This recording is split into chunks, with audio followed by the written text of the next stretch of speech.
ধান সমৃদ্ধ খড়ের গাদায় আগুন, ঘটনাস্থলে দমকলের একটি ইঞ্জিন। বুধবার আনুমানিক দুপুর 12:30 নাগাদ হলদিবাড়ি ব্লকের উত্তরবড় হলদিবাড়ি গ্রাম পঞ্চায়েতের অধীন স্থায়ী ছিটমহল ক্যাম্পে ঘটনাটি ঘটে। স্থানীয় সূত্রে জানা যায়, ওই এলাকায় এক ধান সমৃদ্ধ খড়ের গাদায় হঠাৎ আগুন লাগার ঘটনা ঘটে। এরপর স্থায়ী ছিটমহল ক্যাম্পের কিছু লোকজনের বিষয়টি নজরে আসায় তারা চিৎকার চেঁচামেচি শুরু করে দেয়। তাদের চিৎকার শুনে আরও লোকেরা এসে আগুন নেভানোর কাজে হাত লাগায়। অন্যদিকে খবর দেওয়া হয় হলদিবাড়ি দমকল বিভাগে। খবর পেয়ে ঘটনাস্থলে ছুটে আসে দমকলের একটি ইঞ্জিন।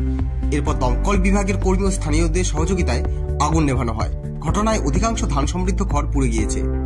তবে এদিন কি করে এই আগুন লাগার ঘটনা ঘটল তা জানা যায়নি। স্থানীয়দের কথায়, তাড়াতাড়ি এই আগুন নেভানো না হলে আরো বড়সড় দুর্ঘটনা ঘটতে পারত। কারণ এই ক্যাম্পের ভিতরে বহু পরিবারের ধান সমৃদ্ধ খড়ের গাদা সারিবদ্ধভাবে রয়েছে। ফলে ঠিক সময়ে আগুন নেভানো না হলে এই আগুন ছড়িয়ে পড়ে আরো বড় আকার ধারণ করতে পারত বলে মতামত।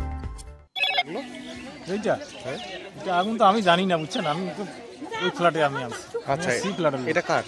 এটা ফ্ল্যাটটা হয় আমার একটা ভাতিজারে হবে আর কি। আচ্ছা, ধানগুলো কখন লেগেছে? এটা প্রায় এই 1 ঘন্টা আগে। আচ্ছা, 1 ঘন্টা। আর এটা তো ধান সহ গদিতে লেগেছে, অনেক তো ক্ষয়ক্ষতি হয়েছে। ভালো ক্ষয়ক্ষতি হয়েছে ধান সহ। আপনার নাম? আমার নাম সুধীর রায়।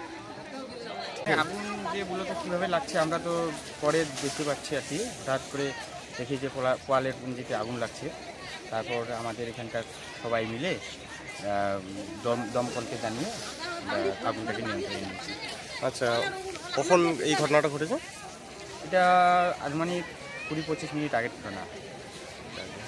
আর এই জায়গাটা কোথায়? এটা হচ্ছে পার্মানেন্ট রিহ্যাবিলিটেশন ক্লাস্টার হলদিবাড়ি। আপনার নাম? আমার নাম সাধন চন্দ্র রায়। আপনারা দেখছেন নর্থ বেঙ্গল সমাচার, উত্তরের বার্তা, সত্যের পথে।